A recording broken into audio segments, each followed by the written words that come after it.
வணக்கம். Welcome to choice academy. இன்றைய வகுப்பில் பார்த்துட்டிங்கன்னா முகலாயர்கள் அப்படிங்கிற டாபிக் தான் நம்ம பார்க்க போகிறோம். தொடர்ந்து வரலாற்று வகுப்புகள் பார்த்துட்டு வர்றோம். இதன் தொடர்ச்சியாக இன்றைய வகுப்பை நம்ம பார்க்க போகிறோம். முகலாயர்கள் சரிங்களா, இவங்களுக்கு பற்றி பார்க்க போகிறதுக்கு முன்னாடி ஒரு சின்ன இன்ஃபர்மேஷன் அதை பார்த்துட்டு முகலாயர்களை நம்ம பார்த்துக்கலாம். சரிங்களா,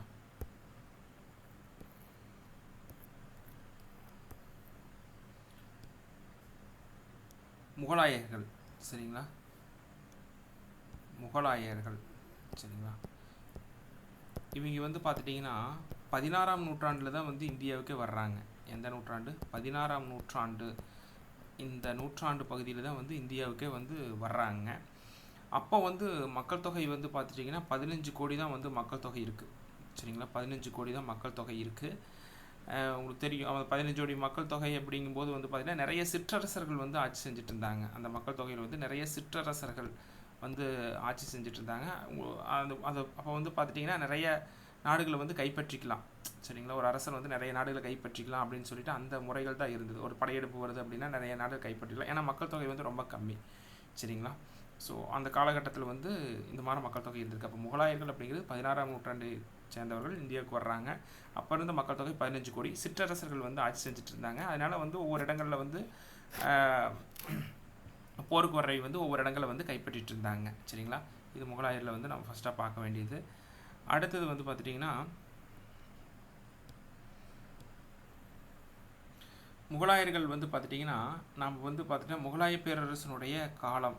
சரிங்களா, இது முகலாய பேரரசனுடைய காலம். முகலாய பேரரசு சரிங்களா, இதனுடைய காலம் பார்த்துட்டிங்கன்னா 1526 1526 1857 மட்டும்தான் இதனுடைய காலகட்டம் இருக்குங்க. சரிங்களா, புரட்சி மட்டும். சரிங்களா, இதில் பார்த்திங்கன்னா முகலாயர்களை 2 வகையாக பிரிக்கிறோம். முற்கால முகலாயர்கள். எதுனா முற்கால முகலாயர்கள். சரிங்களா, முற்கால முகலாயர்கள் இவர்களுடைய காலம் பார்த்துட்டிங்கன்னா 1526 to 1707. சரிங்களா, முற்கால முகலாயர்களுடைய காலம். அடுத்தது பிற்கால முகலாயர்கள். பிற்கால முகலாயர்கள்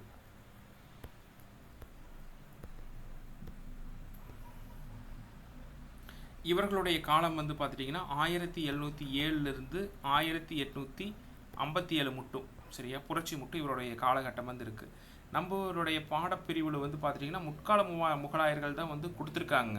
முற்கால முகலாயர் தான் கொடுத்துருக்காங்க. அவருடைய காலம் 1526 to 1707.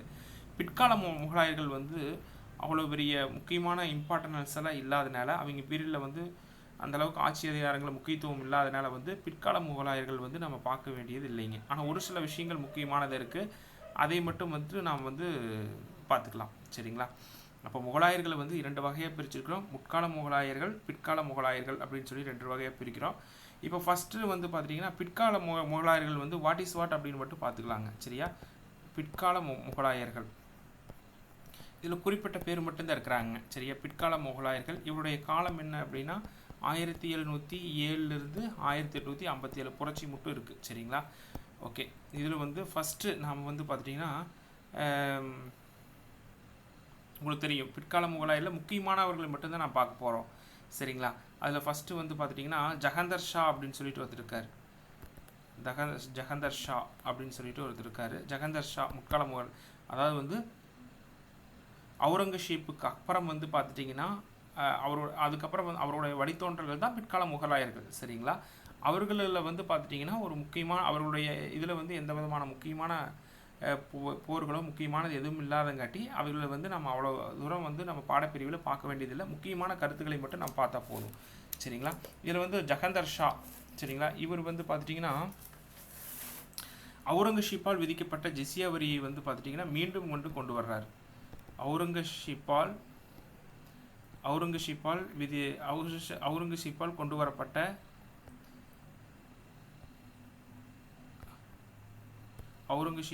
கொண்டு வரப்பட்ட ஜிஸ்யா வரியை இவர் என்ன பண்ணுறார்? நீக்கிறார். சரியா. அப்போ பிற்கால முகலாயரில் ஃபஸ்ட்டு நாம் பார்க்கக்கூடியது ஜஹங்கர் ஷா அப்படிங்கிற ஒரு அரசரை பற்றி பார்க்குறோம். அவுரங்கசீப்பால் கொண்டு வரப்பட்ட ஜிசியா வரியை வந்து நீக்கிறார். சரிங்களா. அப்போ ஜிசியா வரி அப்படிங்கிறது நம்ம முன்றைய அந்த டெல்லி சுல்தான்களையே நாம் பார்த்துருக்குங்க. சரிங்களா. ஃபஸ்ட்டு வரிமுறையை கொண்டு வந்தவர் யார்? குத்புதீன் ஐபக் வந்து கொண்டு வந்திருப்பார். அதெல்லாம் பார்த்துருப்போம். இவர் வந்து பார்த்துட்டிங்கன்னா இடைக்காலத்தில் ஜஹங்கர் ஷா என்ன பண்ணுறாரு, அவுரங்கசீப்பால் கொண்டு வரப்பட்ட ஜிசியா வரியை வந்து இவர் என்ன பண்ணுறாரு, நீக்கிறார். அது ரொம்ப முக்கியமான ஒரு பாயிண்ட்டு. சரிங்களா. சரி, அடுத்தது வந்து பார்த்துட்டிங்கன்னா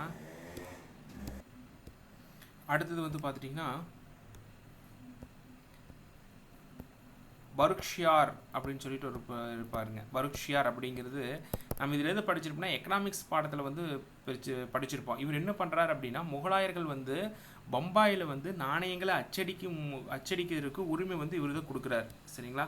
முகலாயர்கள் வந்து பம்பாயில் வந்து நாணயங்கள் வந்து அச்சடிக்கிறதுக்கான உரிமையை வந்து யார் கொடுக்குறாங்க? பருக்ஷியார் அப்படின்னு தான் வந்து சொல்லுவோம். பருக்ஷியார் வந்து கொடுக்குறாரு. சரியா. நீங்கள் இவரை பற்றி நம்ம அந்த அதாவது வந்து ஒரு நாணயம் அச்சடிக்கிறது வந்து பார்த்திங்கன்னா அந்த பணம் சேமிப்பு முதலீடு அப்படின்னு சொல்லிட்டு எக்கனாமிக்ஸில் வந்து ஒரு பாடம் எடுத்திருப்போம். சரிங்களா. அந்த டாபிக் பார்த்துட்டிங்கன்னா இவருடைய நாணய முறைகள் வந்து வெவ்வேறு பிரிவாக வச்சு அழைச்சிட்டு இருந்திருப்போம். அதை வந்து பார்த்திங்கன்னா உங்களுக்கு ஒரு தெரிவு கிடைக்கும். சரிங்களா. இவர் என்ன பண்ணுறாரு, 1717ஆம் ஆண்டு என்ன பண்ணுறாரு, முகலாய பேரரசர்கள் வந்து பார்த்துட்டிங்கன்னா முகலாய பேரரசர். சரியா. இவர் ஒரு முகலாய பேரரசர். ஆங்கிலேயர் வந்து பார்த்துட்டிங்கன்னா ஆங்கிலேயர்கள் சரியா பம்பாயில் நாணயத்தை அச்சடிக்க அனுமதி கொடுத்தவர் இவர் தான். சரிங்களா. அப்போ பருக்ஷாயர் அப்படிங்கிறது வந்து 1717ஆம் ஆண்டு முகலாய பேரரசர் இவர். ஆங்கிலேயர் வந்து பம்பாயில் நாணயங்கள் அச்சடிக்கிறதுக்கு வந்து உரிமம் கொடுத்தவர் இவர் தான். சரிங்களா. அதை மட்டும் இவருக்கு பார்த்தா போதும். அடுத்த பேரரசர் 2ஆம் அக்பர் அப்படின்னு சொல்லுவோம். நம்ம மூன்றாவதாக பார்க்கக்கூடியது 2ஆம் அக்பர். இவர் யார் அப்படின்னா ராஜாராம் மோகன் ராய் இருக்கார் இல்லைங்களா. ராஜாராம் மோகன் ராய் இருக்கார் இல்லைங்களா. ராஜாராம் மோகன் ராய்க்கு வந்து பார்த்துட்டிங்கன்னா ராஜா அப்படிங்கிற பட்டத்தை வந்து இவர் கொடுத்துருப்பார். ராஜா என்ற பட்டத்தை வழங்கினார். ராஜாராம் மோகன் ராய்க்கு ராஜா என்ற பட்டத்தை வழங்கியவர் யார்? இவர் தான். யார்? 2ஆம் அக்பர் அப்படின்னு சொல்லக்கூடியவர். ராஜாராம் மோகன் ராய்க்கு ராஜா என்ற பட்டத்தை வழங்கக்கூடியவர். இது எக்ஸாம்பிள் கேட்டிருக்காங்க. சரிங்களா. சரி, அடுத்த 4வது பேரரசர், 4வது அரசர் 2ஆம் பகதூர் ஷா அப்படின்னு சொல்லுவோம். 2ஆம் பகதூர் ஷா. சரியா. இவர் தான் அவங்க வந்து பார்த்துட்டிங்கன்னா முகலாய பேரரசிலேயே கடைசி அரசர் இவர் தான். சரியா. முகலாய பேரரசினுடைய கடைசி அரசர் வந்து இவர் தான். இவர் வந்து பார்த்துட்டிங்கன்னா சரியா 1857ஆம் ஆண்டு ஒரு பெருங்கிளர்ச்சி வந்து நடந்திருக்கும். சரியா. அந்த பெருங்கிளர்ச்சியின் போது சரிங்களா இவர் வந்து இந்தியாவினுடைய பேரரசராக வந்து பிரகடனம் செஞ்சிருவாங்க. சரியா. கிளர்ச்சியாளர்கள் வந்து இவர் வந்து இந்தியாவினுடைய பேரரசராக வந்து பிரகடனம் செஞ்சிருவாங்க. அதுக்கப்புறம் வந்து பார்த்துட்டிங்கன்னா இவர் ரங்கூனுக்கு வந்து நாடு கடத்தப்படுவார். சரியா. ரங்கூனுக்கு வந்து நாடு கடத்தப்படுவார். நாடு கடத்தப்பட்டு 1862 நவம்பரில் வந்து பார்த்துட்டிங்கன்னா நவம்பரில் வந்து பார்த்துட்டிங்கன்னா இவர் வந்து இறந்துருவார். 87 வயசில் வந்து இவர் இறந்துருவார். அப்போ 2ஆம் பகதூர் ஷா முகலாய பேரரசனுடைய கடைசி அரசர். 1857 பெருங்கிளர்ச்சியின் போது இந்தியாவினுடைய பேரரசராக கிளர்ச்சியாளர்கள் அறிவிக்கப்படுவார். அப்போ ரங்கூனுக்கு நாடு கடத்தப்பட்டு 1862ஆம் ஆண்டு நவம்பர் மாதம் வந்து இவர் இறந்துருவார். சரிங்களா. இந்த 4 அரசர்கள் தான் ரொம்ப முக்கியமானவங்க. அதாவது வந்து பார்த்துட்டிங்கன்னா பிற்கால முகலாயர்களில். சரிங்களா. அப்போது இதை மட்டும் நம்ம வந்து தெரிஞ்சுக்கணும். சரிங்களா. ஒரு முக்கியமான பாயிண்ட் நம்ம வந்து நோட்ஸ் எடுத்து வச்சுக்கணும். சரிங்களா. இன்னொரு முறை வந்து நான் ரிவிஷன் பண்ணிடுறேன். ஃபஸ்ட்டு ஜஹங்கர் ஷா. சரியா. ஃபஸ்ட்டு யார்? ஜஹங்கர் ஷா வர்றாரு. சரிங்களா. ஜஹங்கர் ஷா இவர் எதுக்கு அப்படின்னா அவுரங்கசீப்பால் கொண்டு வரப்பட்ட ஜிசியா வரியை நீக்கியவர். சரியா. அடுத்தது பருக்ஷியார். அடுத்தது யார்? பருக்ஷியார். இவர் என்ன பண்ணுறாரு, முகலாயர் பம்பாயில் வந்து ஆங்கிலேய நாணயங்கள் அச்சடிக்கிறதுக்கு வந்து உரிமம் கொடுக்குறாரு. அந்த நாணயங்கள் வெவ்வேறு வகைகள் வந்து நம்ம பணம் சேமிப்பு முதலீடு டாப்பிக்கில் வந்து நம்ம கொடுத்துருக்கோம். அடுத்தது 2ஆம் அக்பர். சரியா. 2ஆம் அக்பர் இவருக்கு என்ன நம்ம பார்த்தோம், ராஜாராம் மோகன் ராய் இருக்கல, அவருக்கு வந்து ராஜா என்ற பட்டத்தை கொடுத்தவர் 2ஆம் அக்பர். சரிங்களா. அடுத்தது முகலாய பேரரசிலேயே கடைசி அரசர் அப்படின்னு யாரை சொல்கிறோம், 2ஆம் பகதூர் ஷா தான் சொல்கிறோம். 2ஆம் பகதூர் ஷா அப்படிங்கிறது தான் வந்து நம்ம கடைசி அரசரை சொல்கிறோம். இவர் 1857ஆம் ஆண்டு புரட்சியின் போது தன்னை கிளர்ச்சியாளர்கள் வந்து இவர் அரசராக நியமிக்கப்பட்டுருவாங்க. அதுக்கப்புறம் இவர் ரங்கூனுக்கு நாடு கடத்தப்பட்டு 1862ஆம் ஆண்டு வந்து இறந்துருவார். சரிங்களா, இது ரொம்ப முக்கியமானது. இந்த பிற்கால முகலாயர்கள் வந்து இதை மட்டும் பார்த்தா போதும். சரிங்களா, சரி, அடுத்தது நம்ம டாபிக் உள்ள போய்க்கலாம்.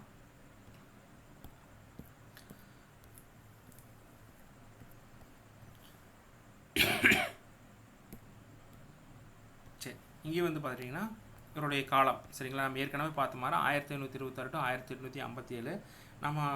நம்ம வந்து பார்த்துட்டிங்கன்னா 1526 டு 1707 அவுரங்கசீப்போட இவர்களுடைய காலகட்டம் வந்து முடியுதுங்க. சரிங்களா, இந்த காலகட்டத்தை நம்ம எடுத்துக்கிறோம். சரிங்களா, சரி, ஓகே. இந்தியாவின் மீது மேற்கு வடமேற்கு திசையிலிருந்து மகா அலெக்சாண்டர் காலம் தொடங்கி பல நூற்றாண்டுகளில் ஊடாக பல படையெடுப்புகள் நடைபெற்றுள்ளன. கண்டிப்பாங்க, மகா அலெக்சாண்டர் வந்து பார்த்துட்டிங்கன்னா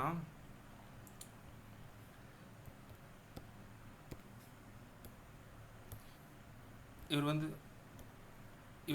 அதாவது வந்து பார்த்தீங்கன்னா அலெக்சாண்டர் காலம் தொடங்கி பல நூற்றாண்டுகள் ஊடாக பழைய படையெடுப்புகள் நடைபெற்றன. அலெக்சாண்டர் உங்களுக்கு தெரியும், மாசிடோனியாவை சேர்ந்த மன்னர் தான் வந்து அலெக்சாண்டர். இவர் வந்து பார்த்துட்டிங்கன்னா 20 வயசுலேயே வந்து அரியணை ஏறியிருப்பார். அந்த மாதிரி பல காலங்கள் தொடங்கி பல நூற்றாண்டுகளில் படையெடுப்பு நடந்திருக்கு. வட இந்தியாவின் பல பகுதிகள் இந்து கிரேக்கர்கள், ஷாகர்கள், குஷானர்கள், ஆப்கானிகள் போன்ற அந்நியர்களாலும் ஆடப்பட்டுள்ளன. சரியா, அடுத்தது மங்கோலிய செங்கிஸ்தான், துருக்கிய தைமூர் ஆகியோரின் வழித்தோன்றல்களாக முகலாயர்கள் இந்தியாவில் ஒரு பேரரசை நிறுவினர். மங்கோலியனுடைய செங்கிஸ்தான் பரம்பரை, துருக்கியினுடைய தைமூர் ஆகியோர்களின் வழித்தோன்றலாக முகலாயர்கள் இந்தியாவில் ஒரு பேரரசை வந்து நிறுவிக்கிறாங்க. இது ரொம்ப முக்கியம். அடுத்தது முகலாய பேரரசை நிறுவியர் பாபர். பேரரசு 1526ஆம் ஆண்டு பானிபட் போரில் இப்ராஹிம் லோடியை பாபர் தோற்கடித்த பின் முகலாய பேரரசு வந்து நிறுவப்பட்டது. இதை நம்ம கிளாஸில் வந்து பார்க்க போகிறோம். சரிங்களா, அடுத்தது சரிங்களா, அப்போ முகலாயருடைய இப்போ என்ன பார்த்தோம், பானிபட் போர் மட்டும் இப்போ நம்ம பார்த்துருக்கோம். இந்த பானிபட் போரை வந்து நம்ம பின்னாடி வந்து நம்ம பார்ப்போம். சரிங்களா, அப்போ முகலாய பேரரசனுடைய வந்து வரிசைகள் வந்து கொடுத்துருக்காங்க. சரிங்களா, முகலாய பேரரசனுடைய வரிசைகள் வந்து நம்ம கொடுத்துருக்காங்க. ஃபஸ்ட்டு வந்து பாபர். சரிங்களா, பாபர் இவருடைய காலம் வந்து 1526 டு 1530. ஹிமாயூன் 1530 டு 1540. அப்புறம் 1555 டு 1556. ஷெர்ஷா சூர் இவர் என்னன்னா முகலாய பேரரசை சாராதவர். இவர் முஸ்லீம் கிடையாது, சூர் வம்சத்தை சேர்ந்தவர். சரிங்களா, 1540 to 1545. Akbar 1556 to 1605. Jahangir 1605 to 1627. Shahjahan 1627 to 1658. Aurangzeb 1657 to 1707. இந்த முகலாயருடைய வருஷம் முக்கியம், இந்த வரிசை ரொம்ப முக்கியம். சரிங்களா, அப்போ இந்த வரிசைக்கான ஷார்ட்கட் என்ன அப்படின்னு வந்து பார்த்தீங்கன்னா பாஷா அப்படிங்கிறது இதற்கான ஷார்ட்கட். BHAJSA இதுக்கான ஷார்ட்கட் என்னது பாஷா. பீனா வந்து பாபர், ஹச்னா வந்து ஹுமாயூன், ஏ வந்து பார்த்துட்டிங்கன்னா அக்பர், ஜே வந்து பார்த்துட்டிங்கன்னா ஜஹாங்கீர், எஸ் வந்து பார்த்துட்டிங்கன்னா ஷாஜஹான், ஏ வந்து பார்த்துட்டிங்கன்னா அவுரங்கசீப்.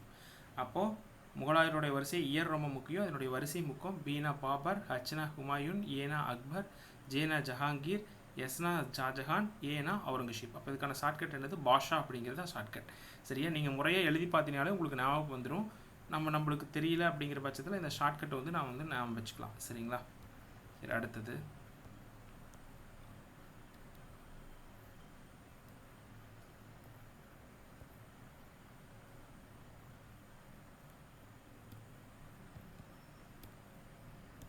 சரிங்க. ஃபஸ்ட்டு வந்து பார்த்தீங்கன்னா பாபர். முகலாய பேரரசை ஃபஸ்ட்டு நிறுவியவர் யார் அப்படின்னா பாபர். சரிங்களா, இவர் தான் நம்ம ஃபஸ்ட்டு பார்க்க போகிறோம். பாபர் இவருடைய காலகட்டம் என்னென்னு வந்து பார்த்துட்டிங்கன்னா 1526 டு 1530. முகலாய பேரரசை இந்தியாவில் நிறுவியவர் அப்படின்னு சொல்லிட்டு நம்ம இவர் தான் சொல்கிறோம். 1483 பிப்ரவரி 14ஆம் நாள் சாமர்கண்ட், இது எங்கே இருக்குது, உஸ்பெஸ்தான் இருக்குது, அங்கே தான் வந்து இவர் பிறக்கிறாரு. பாபரின் இயற்பெயர் ஜாகிருதீன் முகமது ஆகும். இதன் பொருள் நம்பிக்கையை காப்பாற்றுவர் என்பதாகும். சரிங்களா, ரொம்ப முக்கியம். இவர் எங்கே பிறந்தார், 1483 பிப்ரவரி 14 சாமர்கண்டில் உஸ்பெகிஸ்தானில் பிறக்கிறாரு. இவருடைய இயற்பெயர் ஜாகிருதீன் முகமது. இதன் பொருள் நம்பிக்கையை காப்பாற்றுவர் என்பதாகும். பாபர் என்றால் புலி என்று பொருள். பாபரின் தந்தை உமர் ஷேக் மிஸ்ரா தைமூர் இனத்தை சார்ந்தவர். உங்களுக்கு தெரியும், தைமூர் இனத்தை சார்ந்தவர். தாய் வந்து செங்கிஸ்தான் இனத்தை சேர்ந்தவர். சரிங்களா, தைமூர் இனத்தை சேர்ந்தவர் அதாவது தந்தை வந்து உமர் ஷேக் மிஸ்ரா தைமூர் இனம், தாய் வந்து செங்கிஸ்தான் இனத்தை சேர்ந்தவர். முகல் என்ற வார்த்தை பாபரின் மூதாதையரிடம் வந்து காணப்பட்ட வார்த்தையாகும். தெரியும். அப்போ முகல் அப்படிங்கிற வார்த்தை பாபரனுடைய மூதாதையனுடைய வார்த்தை அப்படின்னு சொல்கிறாங்க. பஞ்சாப் மீது இவருக்கு ஒரு கண்ணோட்டம் இருந்திருக்கு. ஏன் அப்படின்னா தைமூர் வந்து பஞ்சாப்பை வந்து தன்னுடைய ஆட்சி அதிகாரத்தின் கீழ் கொண்டு வந்திருப்பார். அவருடைய பகுதியாக வந்து பஞ்சாப் இருந்திருக்கும். அதனால் இவர் பஞ்சாப்பை கைப்பற்றதை ஒரு முக்கிய நோக்கமாக கொண்டு இவர் செயல்பட்டிருப்பார். சரிங்களா. அப்போ பாபர் முகலாய பேரரசை நிறுவியவர். 1483 பிப்ரவரி 14 சாமர்கண்டில் பிறக்கிறார், உஸ்பெஸ்தானில். பாபருடைய இயற்பெயர் ஜாகிரின் முகமது ஆகும். இதன் பொருள் நம்பிக்கையை காப்பவர். பாபர் என்றால் புலி என்று பொருள். பாபரின் தந்தை உமர் மிஸ்ரா, தைமூர், தாய் வந்து செங்கிஸ்தான் இனம். சரிங்களா. முகல் என்ற வார்த்தை பாபரின் மூதாதையரிடமும் காணப்பட்டதாகும். பஞ்சாபின் மீது இவருக்கு எப்பவுமே ஒரு கண்ணோட்டம் வந்து இருந்திருக்கு. சரிங்களா. ஏன் அப்படின்னா இவர் வந்து பார்த்தீங்கன்னா தைமூர் இடத்தை சேர்ந்தவர். சரியா. அதனால வந்து பார்த்தீங்கன்னா தைமூர் ஆட்சிக்கு உட்பட்ட பகுதியாக கொஞ்சம் பஞ்சாப் வந்து இருந்திருக்கிறதுனால வந்து பார்த்தீங்கன்னா இவர் பஞ்சாபை கைப்பற்றணும் அப்படிங்கிற ஒரு நோக்கத்திலே இருந்திருப்பார். சரிங்களா. ஓகே. அடுத்தது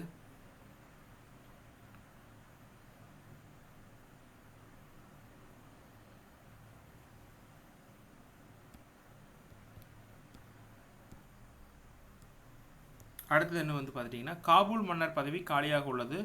ஆப்கானிஸ்தான், போரான், கஜினி, லாகூர் பகுதிகளை 1519 1924 அந்த காலகட்டத்தில் வந்து பார்த்தீங்கன்னா கைப்பற்றி இந்த பகுதியில் மன்னராக தன்னை அறிவித்து கொண்டார். அதாவது வந்து பார்த்துட்டிங்கன்னா இவர் வந்து பார்த்தீங்கன்னா தந்தை வந்து இறந்ததுக்கப்புறம், தந்தை உபர்ஷேக் மஸ்ரா வந்து இறந்ததுக்கப்புறம் வந்து பார்த்துட்டிங்கன்னா இவருக்கு வந்து சாமர்கண்ட் அந்த பகுதியும் இவருடைய நிர்வாகத்துக்கு கீழே கொடுப்பாரு. அதுக்கப்புறம் பர்கானா அப்படிங்கிற பகுதியும் வந்து இவர் நிர்வாகத்துக்கு கீழே வந்து கொடுப்பாருங்க. ஆனால் இவர்களால் வந்து நிர்வாகம் வந்து செய்ய முடியல. ஏன்னா வந்து நிறைய சிற்றரசர்கள் நிறைய பேர் இருந்தாங்க. அதனால போட்டியினால வந்து பார்த்திங்கன்னா இந்த இடத்தையெல்லாம் வந்து அவங்க கைப்பற்றிடுறாங்க. அதனால் சாமர்கண்டையும் இவரால் தக்க வைக்க முடியல. பர்கானா அப்படிங்கிற பகுதி இவரால் வந்து தக்க வைக்க முடியல. சரிங்களா. அடுத்த நாள் அதனால் என்ன பண்ணுறாரு, காபூலில் வந்து பார்த்திங்கன்னா மன்னர் பகுதி காலியாக இருந்ததை வந்து உணர்ந்த அவர் வந்து ஆப்கானிஸ்தான், போரான், கஜினி, லாகூர் ஆகிய பகுதிகளை கைப்பற்றி இந்திய பகுதியில் தன்னை வந்து மன்னராக அறிவித்து கொண்டார். சரிங்களா. பாபருக்கு ஒரு அழைப்பு வருது. அதாவது வந்து என்னதான் இருந்தாலும் இப்போ வந்து பார்த்துட்டிங்கன்னா இந்தியா இதெல்லாம் சுற்றி நடக்கக்கூடியது அந்த ஆப்கானிஸ்தான், உஸ்பெகிஸ்தான் அந்த பகுதியில் நடக்கக்கூடிய சம்பவங்கள். சரிங்களா. இவருக்கு வந்து எப்போவுமே இந்தியாவின் மீது வந்து பார்த்துட்டிங்கன்னா ஒரு கண்ணோட்டமாகவே இருக்கிறார். சரிங்களா. இந்தியா மீது படையெடுக்கணும் அப்படின்னு சொல்லிட்டு ஒரு கண்ணோட்டமாக இருக்கிறாருங்க. சரிங்களா. அதுக்கு மூலிமா என்ன வருது அப்படின்னா அவருக்கு ஒரு அழைப்பு வருது.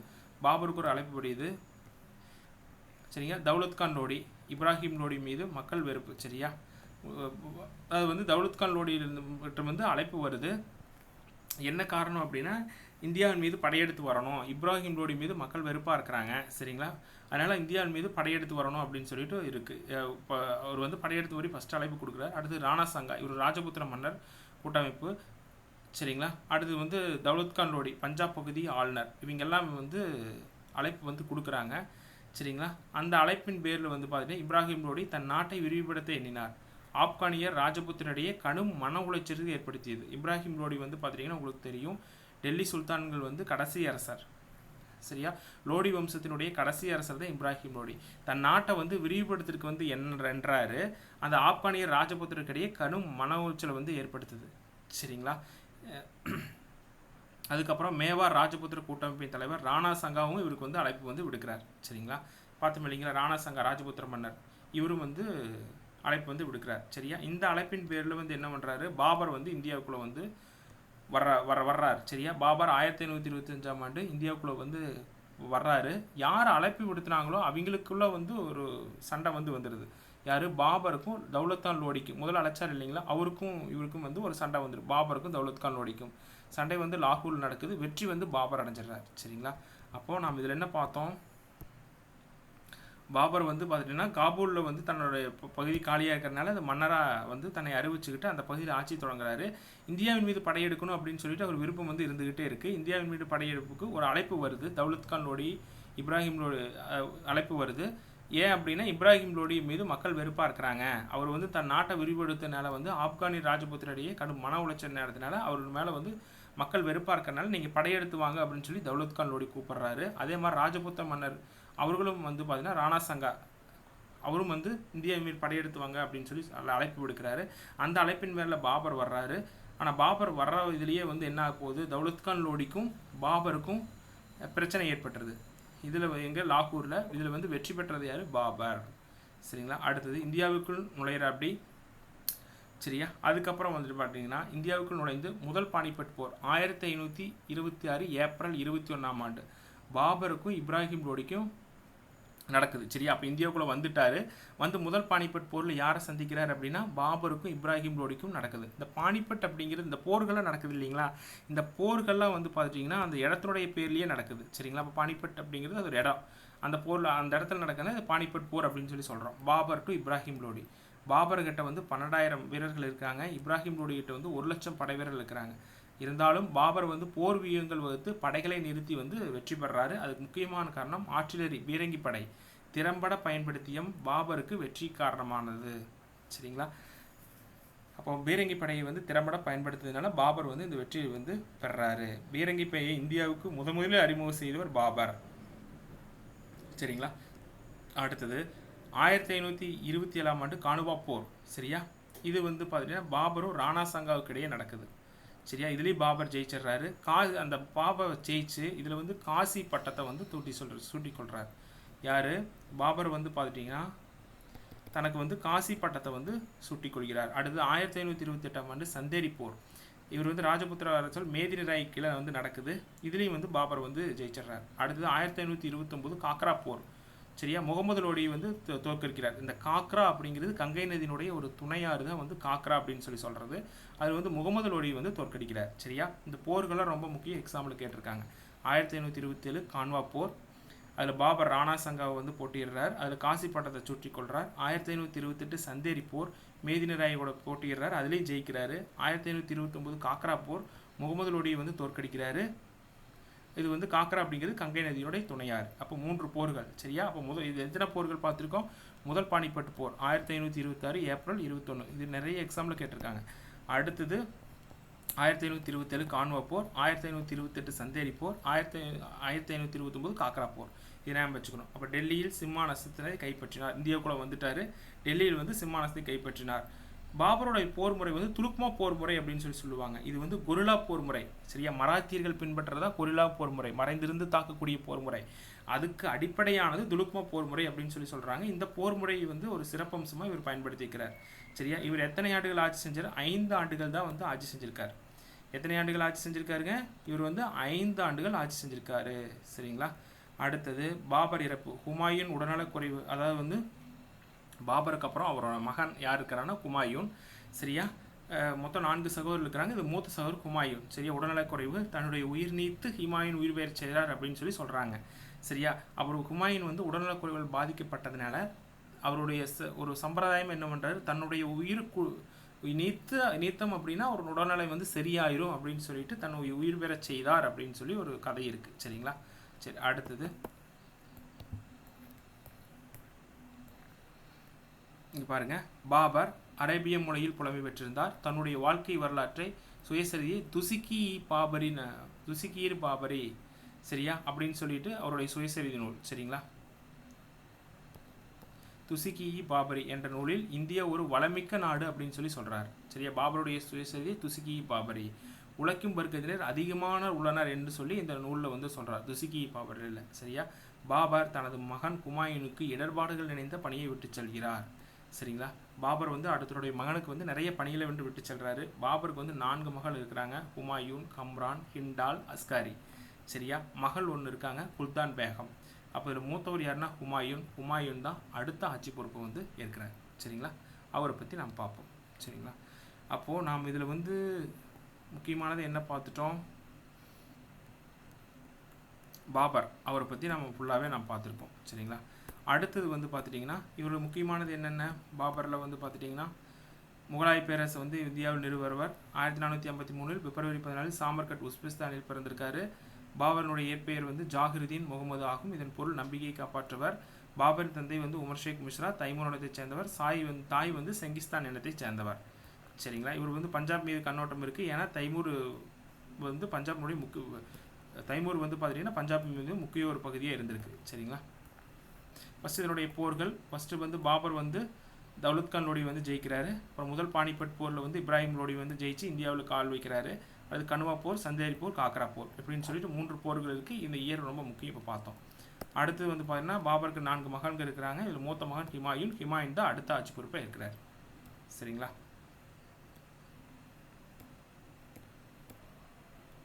அடுத்து நாம் பார்க்கக்கூடியது ஹுமாயூன். இவருடைய இயர் வந்து பார்த்துட்டிங்கன்னா ஹுமாயூன் சரிங்களா 1530 டு 1540, 1555 டு 56 ஒரு சின்ன கேப் இருக்குது. இதில் வந்து சூர்வம்சை சேர்ந்த ஷெர்ஷா சூரி வந்து ஆட்சி செய்வார். ஹுமாயூன் என்றால் சொல்லின் பொருள் அதிர்ஷ்டசாலி, ஆனால் அதிர்ஷ்டமில்லாத பாபரின் மகனாகத்தான் இவர் இருந்திருக்காரு. ஹுமாயூன் வந்து டெல்லி ஆக்ரா வந்து தன் கட்டுப்பாட்டில் வச்சிருக்காரு. அதாவது வந்து பாபர் இறக்கும்போது என்ன சொல்கிறாரு அப்படின்னா, தன்னுடைய சகோதரர்களையும் தன்னுடைய பையன்களையும் வந்து நீ கூட இருந்து பார்த்துக்கணும், அவங்களுக்கும் வந்து நிறைய பகுதியில் வந்து பிரித்து கொடுத்து நிர்வாகத்தை வந்து அவங்க கண்ட்ரோலையும் கொடுக்கணும் அப்படின்னு சொல்லி சொல்கிறாரு. அதன்படியே என்ன பண்ணுறாரு, ஹுமாயூன் வந்து டெல்லி ஆக்ரா தன் கட்டுப்பாட்டில் வச்சுட்டு சகோதரன் கம்ரானுக்கு வந்து காபூல் குஜராத் பகுதியை கொடுத்துட்றாரு. ஹிண்டால் ஆழ்வாருக்கு வந்து ராஜஸ்தான் பிரித்து கொடுக்கப்பட்டது. சரிங்களா, இது ஹிண்டால் ஆழ்வாருக்கு வந்து பார்த்துட்டிங்கன்னா ராஜஸ்தான் பகுதியை வந்து பிரித்து வந்து கொடுத்துட்றாரு ஹிண்டாலுக்கு. சரிங்களா, அடுத்தது குஜராத் பகதூர்ஷா தோற்கடிப்பு. பாபர் வந்து வெற்றி கொண்டார். குஜராத் பகுதியில் வந்து பகதூர்ஷா அப்படிங்கிறவர் வந்து தோற்கடித்து பாபர் வந்து வெற்றி கொண்டார். சரிங்களா, இது வந்து பாபருக்கு வந்து முக்கியமாக நாம் பார்க்க வேண்டியது. அடுத்தது பீகார், உத்தரப்பிரதேசம் ஆகியவற்றை சுற்றியுள்ள பகுதிகளில் ஷெர்கான் பின்னர் ஷெர்ஷானுடைய இன்னொரு பேர் தான் ஷெர்கான் என்பவரின் தலைமையின் கீழ் இருந்தது. வளர்ந்து வரும் ஆப்கானிய அதிகாரம் அவர்கள். சரிங்களா, அப்போ பீகார் உத்தரப்பிரதேசம் பகுதியில் வந்து ஷெர்கான் அப்படின்னு சொல்லிட்டு ஷெர்ஷா அப்படிங்கிற தலைமையின் கீழ் தான் வந்து அந்த பகுதியை ஆட்சி செஞ்சுட்டு இருந்திருக்காரு. சரிங்களா, அங்கே வந்து படையெடுத்து போகலாம் அப்படின்னு சொல்லிட்டு ஹுமாயூன் வந்து நினைக்கிறார். 1532ஆம் ஆண்டு தௌரா என்னும் இடத்தில் ஆப்கானியர் தோற்கடித்து ஹுமாயூன் பலம் வாய்ந்த சுனார் கோட்டையை வந்து முற்கடிக்கிறார். அதுக்கப்புறம் 1532ஆம் ஆண்டு தௌரா என்னும் இடத்தில் ஆப்கானியரை தோற்கடித்து ஹுமாயூன் பலம் வாய்ந்த சுனார் கோட்டையை வந்து முற்றுகிறார். முகலாயருக்கு விசுவாசமாக இருப்பேன் என கூறி ஷெர்ஷா வரி செலுத்துவேன் அப்படின்னு சொல்லி சொல்கிறார். அதாவது வந்து இந்த சுனார் கோட்டையை வந்து முற்றுகிட்டதுனால அந்த பகுதி ஆட்சியாளராக இருந்த ஷெர்ஷா என்ன பண்ணுறாரு, இந்த கோட்டையை வந்து முற்றுகிடாதீங்க, நான் வந்து உங்களுக்கு வரி செலுத்திடுறேன், உங்களுக்கு விசுவாசமாக இருப்பேன் அப்படின்னு சொல்லி யாரை ஹுமாயூன் கிட்ட வந்து சொல்கிறார். சுனார் கோட்டை வந்து முற்றுகிடப்பட்டது. எப்போனா 1535ஆம் ஆண்டு சுனார் கோட்டை வந்து முற்றுகிறார். இந்த சுனார் கோட்டை எங்கே இருக்குது அப்படின்னா உத்தரப்பிரதேசத்தில் வந்து பார்த்துட்டிங்கன்னா உத்தரப்பிரதேசம்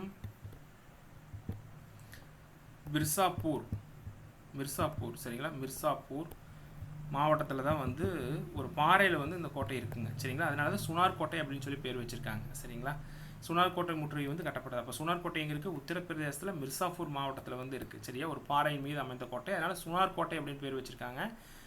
முற்றுகை வந்து கைவிடப்பட்டது 1535. இந்த தவறான முடிவு பிறகு அவரது ஆட்சியின் வீழ்ச்சிக்கு இந்த கோட்டை முற்றுகையிடாமல் விட்டது தான் அவருடைய ஆட்சிக்கு வந்து முற்றுப்புள்ளியாக இருந்திருக்குது. டெல்லியில் தீன்பானா நகரை என்னும் நகரை தீர்மானித்தார். நேரங்களை வந்து அதிலேயே வந்து செலவழித்தார். டெல்லியில் வந்து இவருடைய நகரை ஒரு தீன்பானா அப்படின்னு சொல்லிட்டு ஒரு நகரை தீர்மானித்து அந்த நகரங்களை உருவாக்குவதிலேயே இவர் பல நேரங்களை செலவழித்து தான் வந்து சொல்கிறாங்க. சரிங்களா, சரி அடுத்தது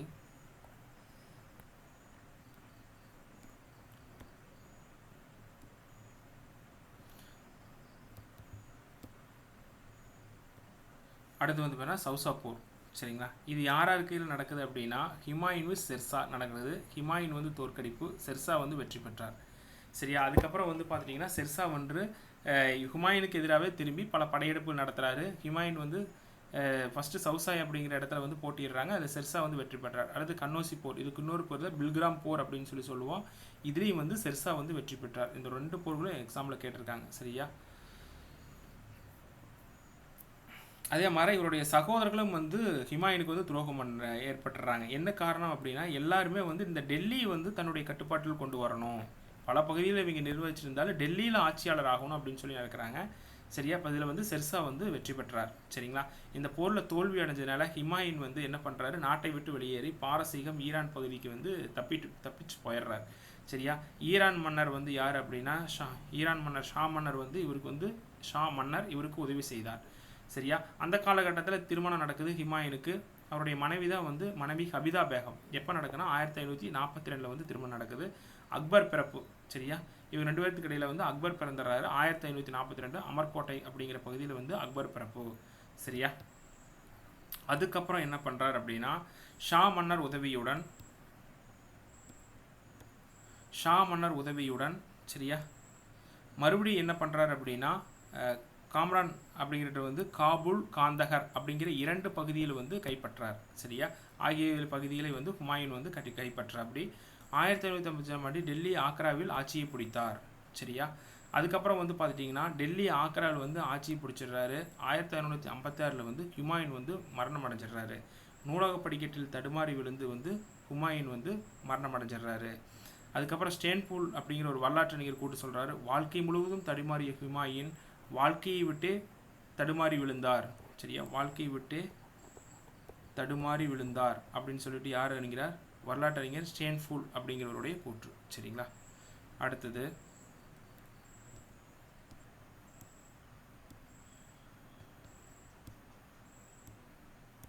அடுத்தது வந்து பார்த்துட்டிங்கன்னா 1530 to 1540 வந்து ஹுமாயூன் ஆட்சி. சரிங்களா. இதில் என்ன ஒரு விஷயம் என்ன அப்படின்னா, இந்த இடைப்பட்ட காலத்தில் வந்து பார்த்துட்டிங்கன்னா ஷெர்ஷா இறந்ததுக்கு அப்புறம் தான் என்ன பண்ணுவார், டெல்லியில் வந்து ஆட்சியை வந்து பிடிச்சிடுவார் 1555. 1556 வந்து ஹுமாயூன் வந்து இறந்துருவார். எப்படின்னா நூலக படிக்கட்டில் வந்து இறந்துருவார். சரிங்களா. நம்ம ஏற்கனவே பார்த்தோம், இவர் வந்து ஹுமாயூன் இறந்ததுக்கு அப்புறம் தான் என்ன பண்ணுறாரு, காம்ரான் அப்படிங்கிற பகுதியிலிருந்து காபூல், காந்தஹர் அப்படிங்கிற 2 பகுதியை வந்து கைப்பற்றியிருப்பார். சரியா. காம்ரான் அப்படிங்கிற இடத்துலேருந்து காபூல், காந்தகர் அப்படிங்கிற கைப்பற்றிட்டு டெல்லியில் ஆக்ராவை வந்து ஆட்சி பிடிச்சிருப்பார். 1556 வந்து ஹுமாயூன் வந்து இறந்துருவார். சரிங்களா. இது ஸ்டேன்பூலுடைய கூற்று ரொம்ப முக்கியமானது. சரிங்களா. சரி, அடுத்தது ஹுமாயூனுடைய ஆட்சி. சரிங்களா. 1530 to 1540 ஹுமாயூன் ஆட்சி. 1540 to 1555 சூர்வம்சனுடைய ஷெர்ஷா சூரனுடைய ஆட்சி. சரியா. இவர் வந்து முஸ்லீம் கிடையாது. சரிங்களா. ஷெர்ஷா 1440 to 1555. சரிங்களா. இதை நான் பார்த்துருக்கோம். சூர்வம்சத்தை சேர்ந்தவர் ஷெர்ஷா சூரி. ஆப்கானிய பகுதியை சேர்ந்தவர். தொடக்கத்தில் ஒரு குறுநில மன்னராக தான் இருக்கிறாரு. அதுக்கப்புறம் வந்து மன்னராக வந்து பதவி உயர்வு பெறார்.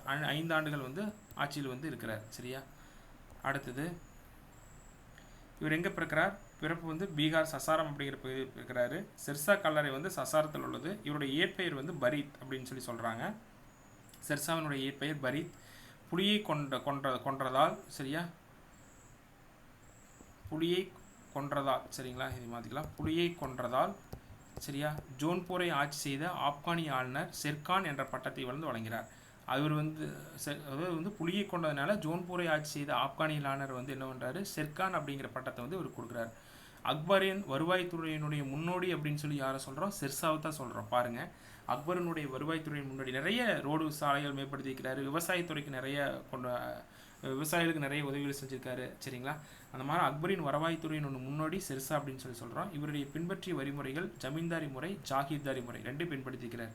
ஜமீன்தாரி முறைகள் அப்படின்னா என்னது? ஜமீன்தாரிகள் வந்து வரி வசூல் பண்ணி ஆங்கிலேயர் கொடுப்பாங்க. ஜாகீர்தாரி அப்படின்னா என்னது? ஜாகீர் அப்படின்னா நிலம் என்று பொருள்.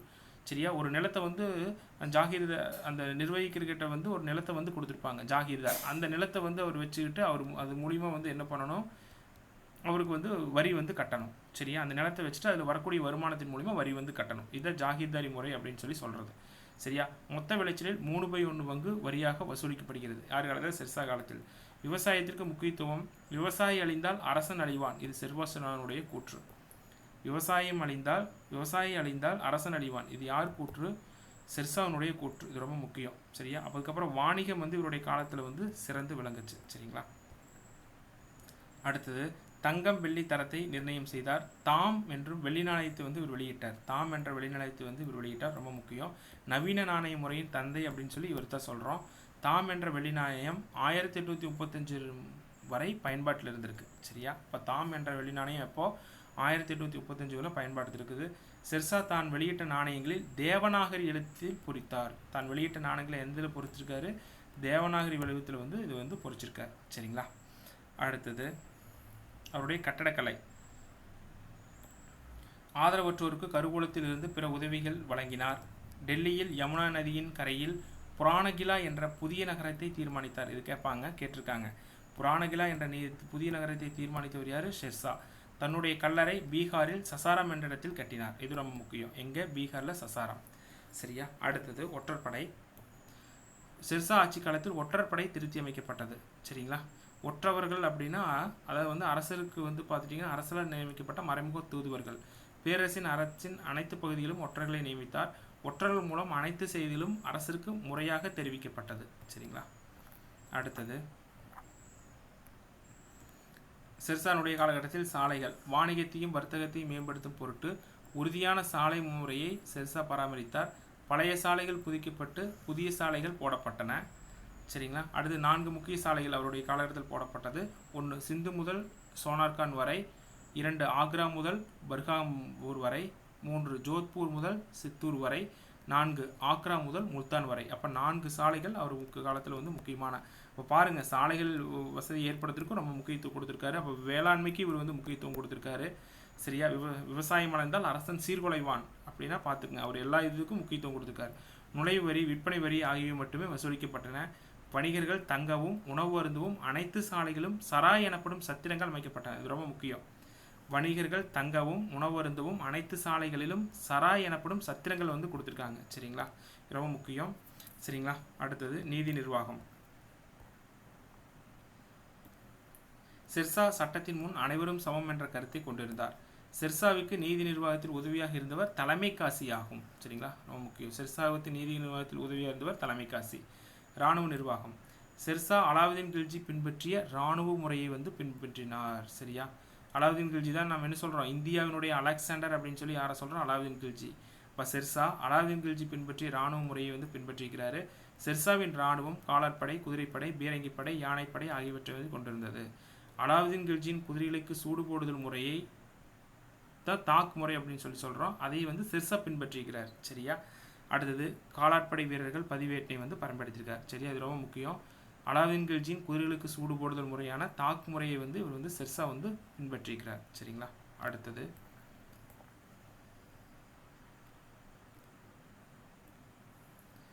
மைய நிர்வாகங்கள் சீர்திருத்தங்கள். சரிங்களா?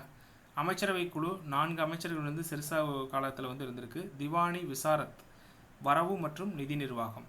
சரிங்களா? இப்போ விசாரத் அப்படின்னா வருவாய் அப்படிங்கிற வருவாய் நிதி நிர்வாகம். சரிங்களா?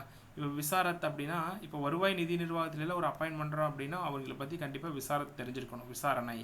திவானி அரிஸ் அப்படின்னா படைத்துறை. சரியா? படைத்துறை வந்து எப்போ அர்ஜென்ட்டாக இருந்தாலும் போகணும். அரசுனா படைத்துறை. திவானி ரிசாலத் அப்படின்னா அயலுறவுத்துறை. சரியா? இப்போ ரிசார்ட்டெல்லாம் வந்து இருக்குது அப்படின்னா மற்ற வந்து தங்கரத்தானே வச்சுருக்காங்க. அப்போ ரிசலத் அப்படின்னா அயலுறவுத்துறை அப்படின்னு சொல்லி நாம் ஞாபகம் வச்சுக்கலாம். சரியா? ஒரு சின்ன புரிதலுக்காகத்தான், ஒரு சின்ன கீவேர்டு கிடைச்சா கூட நம்ம எக்ஸாமில் வந்து எடுத்துக்கலாம் இல்லைங்களா? அதுக்காகத்தான். அடுத்தது திவானி இன்சா அப்படின்னா தகவல் தொழில்துறை. இன்சா அப்படின்னா இந்த தகவல் அப்படின்னா இந்த போஸ்ட் ஆஃபீஸ்லாம் வேலை செய்கிறாங்க இல்லைங்களா? அவங்கெல்லாம் வந்து பார்த்துட்டிங்கன்னா அந்த அந்த ஃபீல்டெல்லாம் ஒரு இம்சையாக இருக்குன்னு ஞாபகம் வச்சுங்க. திவானி இன்சா அப்படின்னா தகவல் தொடர்பு துறை. சரிங்களா? அடுத்தது அதிகாரிகள். ஷிக்தார் அப்படிங்கிறது இராணுவ அதிகாரி. முன்சீப் அப்படின்னா நீதி. சரி, அப்போ இராணுவமெல்லாம் போட்டுச்சுன்னா கண்டிப்பாக தார் ரோடு வேணும் அப்படின்னு நான் வச்சுக்கேன். முன்சீப் அப்படின்னா நீதி. நீதிபதிகளுக்கெல்லாம் வந்து நீதி சொல்கிறதுக்கு முன்னாடி ஒரு சீப் வச்சுக்குவாங்க தலை செய்வருக்கு. அமீன் அப்படின்னா நில வருவாய். சரியா? பொடாதார் அப்படின்னா கருவூல அதிகாரி. கர்கூன் அப்படின்னா கணக்கர். சரிங்களா? இவருடைய இதெல்லாம் வந்து சிர்சா காலத்தில் இருந்த அதிகாரிகள். இவர் சிர்சா வந்து கடைசியில் வந்து கலிஞ்சர் கோட்டை வெடிவிபத்தில் வந்து இறந்துடுறார். சரி, அப்போ கலிஞ்சர் கோட்டை இது எப்படி இறந்தார் அப்படின்னா, கலிஞ்சர் கோட்டை ஒரு அப்படிங்கிற ஒரு கோட்டையை வந்து இவர் முற்றுகிட்டு இருப்பார். முற்றுகிறும் போது தன்னுடைய வெடிமருந்து தூக்கி விசிறுவார். அந்த வெடிமருந்து தூக்கி விசிறும் போது அந்த வெடிகுண்டு அது திரும்பி வந்து இவர் மேலே பட்டு இறந்ததாக வந்து சொல்கிறாங்க. சரிங்களா? கலிஞ்சர் கோட்டை வெடிவிபத்தில் சிர்சா வந்து இறந்துடுறார். சரிங்களா? அடுத்தது ஹுமாயூன் பார்த்தோம் இல்லைங்களா? ஹுமாயூனுடைய வாழ்க்கை வரலாற்றை குல்தான் பேகம் அப்படிங்கிறவர் வந்து என்ன சொல்கிறாங்கன்னா ஹுமாயூன் நாமா என்ற நூலில் வந்து எழுதினார். சரிங்களா? இப்போ குல்தான் பேகம் யார் அப்படின்னா ஹுமாயூனுடைய வந்து சகோதரி தான் வந்து குல்தான் பேகம். அது அவர் எழுதினது நூல் தான் வந்து ஹுமாயூன் நாமா என்ற நூலில் வந்து ஹுமாயூனுடைய வாழ்க்கை வரலாற்றை வந்து எழுதிக்கிறார். இது ரொம்ப முக்கியம். சரிங்களா? சரி, அடுத்தது வந்து நாம் பார்க்கக்கூடியவர் வந்து அக்பர்.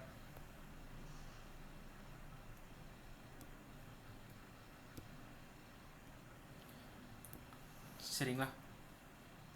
இப்போ நாம் யார் யார் பார்த்துருக்கோம்? பாபர் பார்த்துருக்கோம். அடுத்து வந்து ஹுமாயூன் அப்படிங்கிறவரை பற்றி பார்த்துருக்கோம். அடுத்தது வந்து சிர்சா அப்படிங்கிறவரை பற்றி பார்த்துருக்கோம். அதுக்கப்புறம் நாம் பார்க்கக்கூடிய யாருன்னா அக்பர். சரியா? இவர் தான் வந்து மத நல்லிணக்கத்தினுடைய நாயகன் அப்படின்னு சொல்லி சொல்கிறோம். மத நல்லிணக்கத்தினுடைய நாயகன் அப்படின்னு யாரை சொல்கிறோம் அப்படின்னா அக்பர்.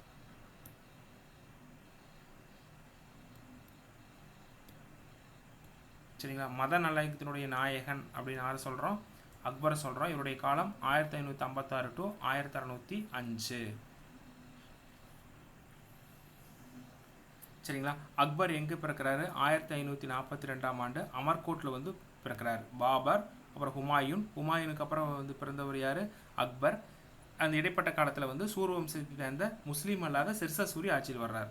14 வயதில் வந்து அரியணை ஏறுறாரு. இவருடைய பாதுகாவலர் தான் பைரம் கான். சரியா. முகலாய ஆட்சியில் வந்து பார்த்துட்டிங்கன்னா அக்பருக்கு துணையாக நின்றது பைரம் கான். சரியா. இரண்டாம் பானிபட் போர் இவர் காலத்தில் நடக்குது. எப்போ அப்படின்னா 1556ஆம் ஆண்டு நடக்குது. யாராக இருக்குன்னா அக்பர் ஹெமுக்கு வந்து நடக்குது. சரியா. ஹெமு அப்படிங்கிற ஒரு படைத்தளபதி அவருக்கு கீழே நடக்குது. சரியா. இந்த படை இதில் தான் வந்து பார்த்துட்டிங்கன்னா என்ன பண்ணுவார் அப்படின்னா அக்பருக்கும் ஹெமுக்கும் வந்து இந்த நடக்குது. இந்த போரின் போது வந்து பார்த்துட்டிங்கன்னா ஏதோ ஒரு எங்கிருந்தோ வந்த அம்பு வந்து பார்த்திங்கன்னா ஹெமுனுடைய கண்கள் வந்து அடித்து ஹெமு வந்து இறந்ததாக வந்து சொல்கிறாங்க. சரிங்களா. அடுத்தது இதில் வந்து யார் ஜெயிக்கிறார்? அக்பர் தான் ஜெயிக்கிறார். ஹெமு வந்து ஜெயிக்கிற நிலைமையில் இருந்தாலும் இந்த அம்பு அடிப்பட்டதுனால அப்படியே வந்து கீழே விழுந்துடுறாரு. அப்புறம் அக்பர் தான் வந்து ஜெயிக்கிறார். ஆப்கானிக்கு அடுத்தது வந்து பார்த்துட்டிங்கன்னா ஆப்கானி அரசன் அடில் ஷாவின் படைத்தளபதி ஹெமு பின்னாளில் மன்னனானார். சரிங்களா.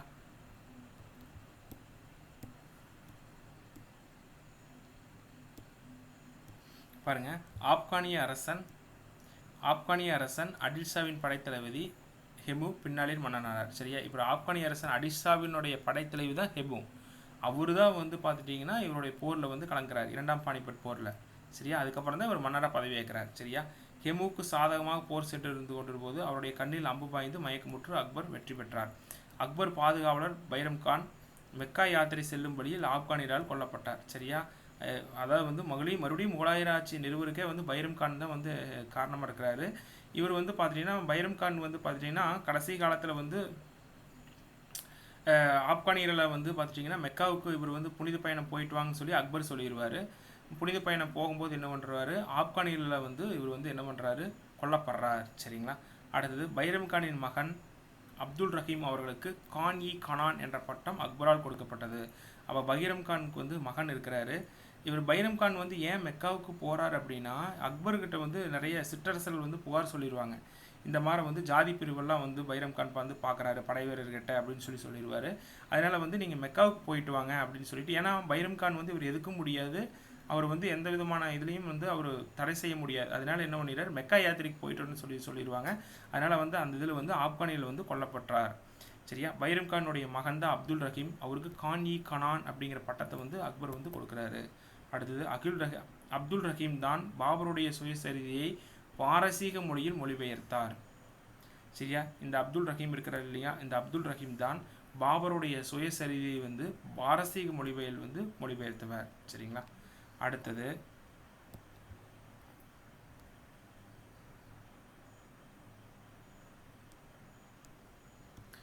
வந்து பார்த்துட்டிங்கன்னா அக்பரும் மாக மனகாவும். சரியா. மாக மனகா அப்படின்னு சொல்கிறவர் அக்பருடைய வளர்ப்பு தாய். சரியா. அந்த காலத்தில் வந்து பார்த்துட்டிங்கன்னா நிறைய மன்னர்களுக்கு வந்து பார்த்திங்கன்னா நிறைய மனைவிகளாக இருந்தாங்க. அக்பருடைய வளர்ப்பு தாய் தான் மாக மகானா. அக்பர் ஆட்சியில் மாக மகானா வந்து பார்த்துட்டிங்கன்னா பகர ஆளுநராக வந்து செயல்பட்டுருக்காங்க. பகர ஆளுநராக வந்து இருந்தாங்க. சரியா. இவருடைய ஆட்சி காலத்தை வந்து பார்த்துட்டிங்கன்னா நம்ம என்ன சொல்கிறோம், அந்தப்புற அரசாங்க காலம் அப்படின்னு சொல்கிறோம். சரிங்களா. அந்தப்புற அரசாங்க காலம் அப்படின்னு சொல்கிறோம். மாக மனகாவின் மகன் வந்து ஆதம் கான். சரியா. இவருக்கு மகன் இருக்காங்க, இவர் வந்து ஆதம் கான். அக்பருக்கு எதிராக கிளர்ச்சியில் ஈடுபட்டதால் ஆதம் கான் கொலை செய்யப்படுறாரு. அந்த மனவேலையே வந்து மாக மகனாகவும் வந்து இறந்துடுறார். சரியா. இவருடைய பதவிக்கு வந்து இவர் வந்து ஆதம் கான் வந்து ஆசைப்படுவார். சரியா. அதனால் வந்து அக்பருக்கு தெரிஞ்சு அக்பர் வந்து கொலை பண்ணிடுவார். அந்த மனவேலையில் வந்து பார்த்தீங்கன்னா மாக மனக்காவும் வந்து இறந்துடுறார். இந்த மகன் ஆதம் கான் வந்து திறமையான ஆட்சியர் தான். ஆனால் வந்து பார்த்துட்டிங்கன்னா அவருடைய ஒரு படையை நிர்வகிக்கக்கூடிய திறமை வந்து இவருக்கு இருக்காது. சரிங்களா. அடுத்தது அக்பருடைய ராஜபுத்திர கொள்கை. இந்துக்கள் மீது, சரிங்களா, அக்பர் ராஜபுத்திர கொள்கை இந்துக்கள் மீது விதிக்கப்பட்டிருந்த ஜிசியா வரியை 1564ஆம் ஆண்டு அதை நீக்கியிருப்பார். இந்து புனித வரியை 1563ஆம் ஆண்டு நீக்கியிருப்பார். எல்லா வரியுமே ஒரு காலகட்டத்தில் வந்து நீக்கியிருப்பார். அக்பரின் ராஜபுத்திர கொள்கை 2 முக்கிய அம்சங்களை கொண்டது. ராஜபுத்திர குடும்பங்களோடு திருமண உறவை வந்து மேற்கொள்ளுதல். ராஜபுத்திரர்களுக்கு வந்து நிறைய படைத்தலைவராகலாம் இவர் ராஜபுத்திரர்களை வந்து நியமிச்சிருந்தாங்க. அப்புறம் திருமண உறவு மேற்கொண்டிருக்காரு. அரசு பதவியில் வந்து ராஜ பதவியில் நியமிச்சிருக்காரு. சரியா. மரியாதையை நடத்தியிருக்காரு. அடிமை முறை அப்படிங்கிறது ஒழிச்சிருக்காரு. உடன்கட்டை ஒழிப்பு வந்து நடைமுறைப்படுத்தியிருக்காருங்க. அக்பரின் வருவாய்த்துறை அதிகாரி ராஜ தொடர்பால் ஆவார். சரியா. அக்பரின் அவையில் வந்து ராஜா பீர்பால் அப்படிங்கிறவர் வந்து அக்பருடைய நண்பர் ஆவார். இவருடைய கதையெல்லாம் நிறைய கேட்டிருப்போம். ராஜா பீர்பால் வந்து அக்பருடைய நண்பர். அக்பரின் வருவாய்த்துறை அதிகாரி ராஜா தொடர்பால். சரிங்களா. ரொம்ப முக்கியம். மன்சப்தாரி முறை 1777ஆம் ஆண்டில் அறிமுகம் செய்தவர் அக்பர். சரியா, மன்சப்தாரி முறை அப்படிங்கிற முறையை அறிமுகம் செய்தவர் வந்து அக்பர். சரியா, மன்சப் அப்படிங்கிறது தரம் அல்லது தகுதி என்று பொருள். சரியா, மன்சப்தார் என்றால் மன்சப்தார் ஜாட் அல்லது சவார் என இரு பகுதிகளாக பிரிக்கப்படுகிறது. ஜாட் சவார். ஜாட் அப்படிங்கிறது இராணுவ வீரர்களின் எண்ணிக்கையை குறிக்கும். சவார் என்பது குதிரைப்படை வீரர்களுடைய எண்ணிக்கை குறிக்கும். இந்த ரெண்டு வீரர்களையும் வந்து பார்த்துட்டிங்கன்னா இந்த மன்சப்தார் அப்படிங்கிற முறையில் இருக்கிறவர் வந்து நிர்வகிச்சுக்கணும். சரியா, மன்சப்தார் அப்படிங்கிறதுக்கு வந்து ஒரு இடத்த வந்து கொடுத்துருவாங்க. அவருக்கு வந்து இந்த ரெண்டு இராணுவ பிரிவு கொடுத்துருப்பாங்க. ஜாட் சவார் அப்படிங்கிற 2 இராணுவ பிரிவு வந்து கொடுத்துருவாங்க. அதை ரெண்டையும் வந்து அந்த இடத்துல வர வருமானத்தை வச்சு இந்த 2 பிரிவு வந்து அவர் நிர்ணயிச்சுக்கணும். அதுதான் மன்சப்தாரி முறை அப்படின்னு சொல்லி சொல்கிறோம். 1577 அறிமுகம் செய்தவர் வந்து அக்பர். சரியா, இது 2 முறையாக பிரிக்கப்படுகிறது. ஜாட் அப்படின்னா இராணுவ வீரரின் எண்ணிக்கை குறிக்கும். சவார் என்றால் குதிரைகளினுடைய எண்ணிக்கை குறிக்கும். அடுத்தது ரொம்ப முக்கியங்க, உக்பேக் கொஸ்டின். கப்பலின் ஒட்டகம் என சொல்லப்படும் தொழில்நுட்பத்தை உலகத்திலேயே கண்டறிந்த முதல் அரசர் அக்பர் ஆவார். அடுத்தது கப்பலினுடைய ஒட்டகம் என்ற சொல்லக்கூடிய தொழில்நுட்பத்தை முதல்ல கண்டறிஞ்சது வந்து அக்பர். தௌலகி இலாஹி அப்படிங்கிறது பேர் வந்து தீன் இலாஹி, தெய்வீக ஒரு கடவுள் கோட்பாடு. சரியா, இவர் என்ன பண்ணுறாரு, ஒரு மதத்தை உருவாக்குவார். தீன் இலாஹி அப்படிங்கிற ஒரு மதத்தை வந்து உருவாக்குவார். அடுத்தது வந்து அக்பரின், இது ரொம்ப முக்கியமானது. சரியா, தீன் இலாஹி அப்படிங்கிற மதம் வந்து இவருடையது தான். அக்பரின் சமய கொள்கை அனைவருக்கும் அமைதி, சுல்கி குல் என்னும் 10 தத்துவத்தை வந்து பரப்புரை செய்தார். அனைவருக்கும் அமைதி அப்படின்னா சுல்கி குல் அப்படிங்கிற தத்துவத்தை வந்து இவர் பரப்புரை செஞ்சுருக்காரு. இது ரொம்ப முக்கியம். சரிங்களா, அதே மாதிரி அக்பர் வந்து பார்த்துட்டிங்கன்னா பார்வைத்திறன் குறைபாடு, படிக்காதவர். சரிங்களா, அடுத்தது அக்பர் பதேபூர் சிக்ரியில் இபாதத் கானா என்னும் வழிபாட்டு கூடத்தை வந்து 1575 வந்து நிரூபிக்கிறார். இது ரொம்ப முக்கியம். சரிங்களா, அக்பர் பதேபூர் சிக்ரியில் வந்து பார்த்துட்டிங்கன்னா பதேபூர் சிக்ரியில் இபாதத் கானா அப்படிங்கிற ஒரு தொல்கை இல்லகத்தை வந்து நிரூபிக்கிறார். எப்போ 1575ஆம் ஆண்டு. இபாதத் கானாவில் தவறுபடா ஆணையை 1579 வந்து வெளியிட்டிருக்கார். இபாதத் கானாவில் தவறுபடா ஆணையை 1579 வெளியிட்டார். சரிங்களா, அடுத்தது அக்பர் இறப்பு வந்து பார்த்துட்டிங்கன்னா 1605 அக்டோபர் 27 வந்து நோய்வாய்ப்பட்டு இறந்துறார். சரிங்களா, அக்பர் எப்போ இறந்தார், 1605 அக்டோபர் 27ஆம் வந்து நோய்வாய்ப்பட்டு இறந்துறார். சரிங்களா, இங்கே பார்த்தோம்னா ரொம்ப முக்கியம். தீன் இலாஹி தெய்வ கடவுள் கோட்பாடு. அக்பரின் சமய கொள்கை வந்து சுல்கி குல். அக்பர் வந்து பதேபூர் சிக்ரியில் வந்து இபாதத் கானா அப்படிங்கிற தொல்கை இல்லத்தை வந்து நிறுவுறாரு 1575. இபாதத் கானாவில் வந்து தவறுபடா ஆணை அப்படிங்கிற ஒரு ஆணையை வந்து 1579 வந்து வெளியிடுறார். சரியா, அக்பர் இறப்பு வந்து 1605. இது ரொம்ப முக்கியமானது. சரிங்களா, அடுத்தது வந்து பார்த்துட்டிங்கன்னா அவருடைய மகன், அக்பருடைய மகன் தான் யார் வந்து பார்த்துட்டிங்கன்னா ஜஹாங்கீர், நூருதீன் முகமது ஜஹாங்கீர். இவருடைய காலம் வந்து பார்த்துட்டிங்கன்னா 1605 to 1627. ஜஹாங்கீர் இயற்பெயர் சலீம். ஜஹாங்கீர் என்றால் உலகினை கைப்பற்றியவர் என்று பொருளாகும். இது ரொம்ப முக்கியம். உலகினை கைப்பற்றியவர் என்று பொருளாகும். ஜஹாங்கீருடைய பையன்தான் வந்து குஸ்ரு. குஸ்ரு வந்து அரியணையில் வந்து ஏற விரும்புவார். அதனால் வந்து கிளர்ச்சியில் செஞ்சிருவார், கிளர்ச்சி செய்வார் தான் அரியணையில் ஏறணும் அப்படின்னு. இதற்கு காரணமாக இருந்தவர் யாருன்னா சீக்கிய குரு அர்ஜுன் சிங். சரியா, இந்த குரு அர்ஜுன் சிங்கை வந்து ஜஹாங்கீர் வந்து கொன்றுவார். சரியா, இவருடைய ஆட்சி காலத்தில் அகமர் நகர் வந்து விடுதலை அடைகிறது. மாலிக் அம்பர் அப்படிங்கிற ஒரு அரசர் வந்து அகமது நகரை வளமிக்க பகுதியாக மாற்றினார். சரியா, அதே மாதிரி குஸ்ரு வந்து இவருடைய மகன் குஸ்ரு கொன்று என்ன பண்ணுவார், விழிகளை வந்து அகற்றிடுவார். சரிங்களா, அதுதான் கொடுத்துருக்காங்க. சரிங்களா, அடுத்தது நீதிமுறை. ஜஹாங்கீரால் நீதிச்சங்கிலி முறை வந்து அறிமுகப்படுத்தப்பட்டது. நீதிச்சங்கிலி முனை ஒரு முனையை சபார்ஜ்மாஜ் அரண்மனையிலும் மறுமுனையை யமுனை ஆற்றங்கரையிலும் கட்டினர். சரியா, இந்த நீதிமணி அடிச்சது அப்படின்னா நீதி சொல்கிற முறை. சரியா, ஒரு முனை சபார்ஜ் அரண்மனையிலும் மறுமுனை யமுனை ஆற்றங்கரையிலும் கட்டினர். ஜஹாங்கீரின் சுயசரிதை வந்து துசுகி ஜஹாங்கரி. இது ரொம்ப முக்கியம். ஜஹாங்கீரனுடைய சுயசரிதை துசுகி ஜஹாங்கரி. நீதிச்சங்கிலி முறையை இந்தியாவில் அறிமுகப்படுத்தியவர் யாருன்னா ஜஹாங்கீர் தான். சரியா, இவருடைய ஆட்சி காலத்தில் ஆங்கிலேயர் வந்து இந்தியாவுக்கு வருகை இருந்திருக்காங்க. இது ரொம்ப முக்கியம். ஆங்கிலேயர் வந்து இந்தியாவுக்கு வருகை வந்து யாருடைய ஆட்சி காலத்தில்னா ஜஹாங்கீர் ஆட்சி காலத்தில். முதலாம் ஜேம்ஸ் மன்னர், முதலாம் ஜேம்ஸ் இங்கிலாந்து அரசால் அனுபவிக்கப்பட்ட முதலாம் ஜேம்ஸ் மன்னரால் அனுபவிக்கப்பட்ட ஃபஸ்ட்டு யார் வருன்னா கேப்டன் கங்கிங்ஸ் வந்து வர்றாரு. ஆனால் அவங்க வந்து உரிமை கொடுத்துருக்க மாட்டாங்க. 1515-16 காலகட்டத்தில் தாமஸ் ரோ வந்து வருகை வந்திருப்பார். சூரத்தில் வணிகம் செய்ய அனுமதி கொடுத்தார். ஃபஸ்ட்டு வந்து வணிகமயம் நிறுவருக்கு ஜஹாங்கீர் வந்து கேப்டன் கங்கிங்ஸ் வந்து அனுப்புவாங்க. யார், முதலாம் ஜேம்ஸ் மன்னர். ஆனால் வந்து அனுமதி கிடைச்சிருக்காது. அதுக்கப்புறம் தாமஸ் ரோ வருகை செஞ்சுருப்பாங்க. அதுக்கப்புறம் அனுமதி கொடுத்துருப்பாங்க. சரிங்களா, அதுக்கப்புறம் ஜஹாங்கீருக்கு மகன் இருக்கிறார், அவர் தான் வந்து ஷாஜஹான். அவருடைய இயற்பெயர் தான் குர்ரம் அப்படின்னு சொல்லி சொல்கிறோம். இவர் வந்து ஒரு படையெடுப்புக்காக அனுப்புகிறார். குஜராத் ராணா அமர் சிங்க்கு எதிராக சண்டையிட அனுப்பினார். அதில் வெற்றி பெற்றார் ஷாஜஹான். அதாவது வந்து ஜஹாங்கீருக்கு மகன் இருக்கிறார், அவர் வந்து ஷாஜஹான் அப்படின்னு சொல்லி சொல்கிறோம். அவருடைய இயற்பெயர் தான் குர்ரம். குஜராத் ராணா அமர் சிங்க்கு எதிராக சண்டையிட வந்து அனுப்புகிறாரு. அதில் வெற்றி பெற்றார் வந்து ஷாஜஹான் வந்து வெற்றி பெறார். சரிங்களா. அடுத்தது கலை, ஓவியம், தோட்டம் போன்றவற்றில் ஆர்வமாக இருந்தார். சரிங்களா. பறவையியல் ஆராய்ச்சியிலும் முன்னோடியாக இருந்தவர் ஜஹாங்கீர். பறவையியல் ஆராய்ச்சியிலும் முன்னோடியாக இருந்திருக்காரு. சரிங்களா. ஜஹாங்கீர் மனைவி தான் வந்து பார்த்துட்டிங்கன்னா நூர்ஜஹான். சரியா. 1617 மணம் முடித்தார். இயற்பெயர் மெஹருநிசா. சரியா. ஜஹாங்கீருக்கு நிறைய மனைவி இருந்திருக்காங்க. அதில் வந்து நூர்ஜஹான் அப்படிங்கிறது வந்து பார்த்துட்டிங்கன்னா 1717 வந்து மணம் முடிக்கிறாரு. இயற்பெயர் வந்து மெஹருநிஷா. சரியா. ஷாஜஹான் அப்படிங்கிறது முதல் மனைவியினுடைய பேர், இது அடுத்த மனைவி. சரிங்களா. நூர்ஜஹான் அப்படின்னா உலகின் ஒளி என்று பொருள், இது ரொம்ப முக்கியம். அடுத்து அரியணை ஏறினார். நூர்ஜஹான் தான் அடுத்து அரியணை ஏறினார். நூர்ஜஹான் உண்மையான அதிகாரத்தில் இருந்தார். சரிங்களா. இந்த நூர்ஜஹானுக்கு அப்புறம் நூர்ஜஹான் எதிர்த்து வந்து யார் கிளர்ச்சி பண்ணுறா? ஷாஜஹான் வந்து நூர்ஜஹான் எதிர்த்து வந்து கிளர்ச்சி பண்ணுறாங்க. எப்படி வந்து ஜஹாங்கீர் இறந்ததுக்கப்புறம் அவருடைய பையன் தான் ஆட்சி செய்யணும், நான் ஆட்சி செய்யணும் அப்படின்னு சொல்லிட்டு ஷாஜஹான் நூர்ஜஹான் எதிர்த்து வந்து கிளர்ச்சி செய்கிறாங்க. ஜஹாங்கீரை எதிர்க்க ஷாஜஹானுக்கு உதவியவர் வந்து மஹபத் கான் அப்படின்னு சொல்லிட்டு ஒருத்தர் வந்து உதவி செய்கிறார். இந்த மஹபத் கான் எப்படி யார் அப்படின்னா ஜஹாங்கீருக்கு விசுவாசமாக இருந்தவர். சரியா. அவரே வந்து என்ன பண்ணுறாரு, ஷாஜஹானுக்கு வந்து உதவி செய்கிறார். ஜஹாங்கீரின் விசுவாச தளபதி தான் வந்து மஹபத் கான். அவரே வந்து அவருக்கு உதவி செய்கிறார். 1627 வந்து ஜஹாங்கீர் வந்து இறந்துடுறார். சரிங்களா. நூர்ஜஹான் மருமகன் ஷாரியார் அரியணை ஏற முயற்சி.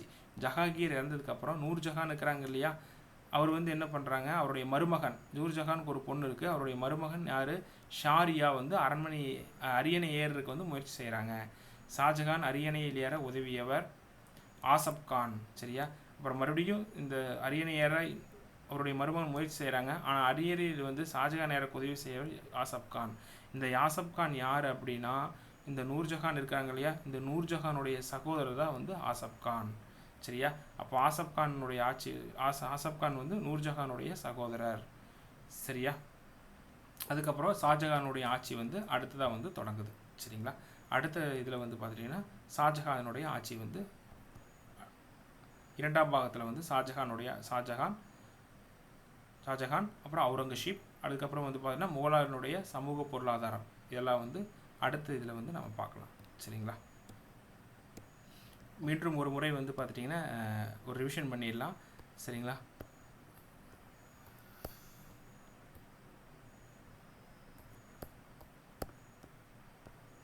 சரிங்களா.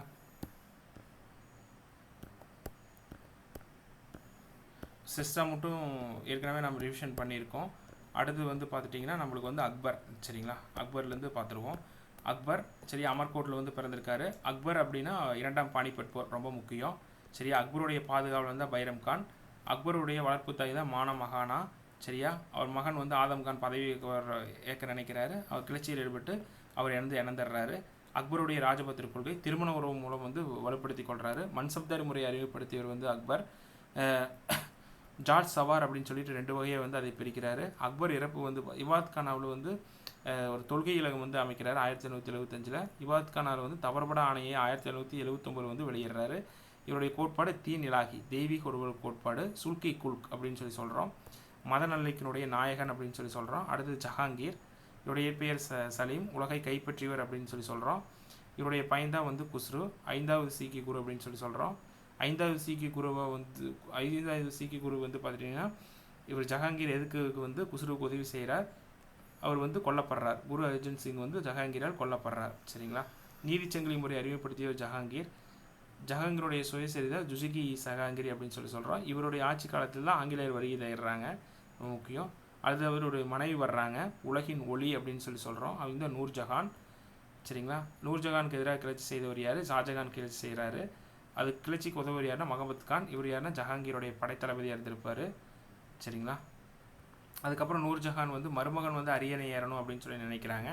அவருக்கு ஷாஜஹானுக்கு உதவியாக இருந்தவர் யார், ஆசப் கான். ஆசப் கான் யாருன்னா நூர்ஜஹானுடைய சகோதரர். அதுக்கப்புறம் வந்து ஷாஜஹானுடைய ஆட்சி வந்து தொடங்குது. சரிங்களா. மீண்டும் இரண்டாவது பாகத்தில் வந்து ஷாஜஹான், அவுரங்கசீப் மற்றும் சமூக பொருளாதார பண்பாடுகள் அப்படிங்கிறது வந்து அடுத்த வகுப்பில் வந்து பார்க்கலாம். நன்றி.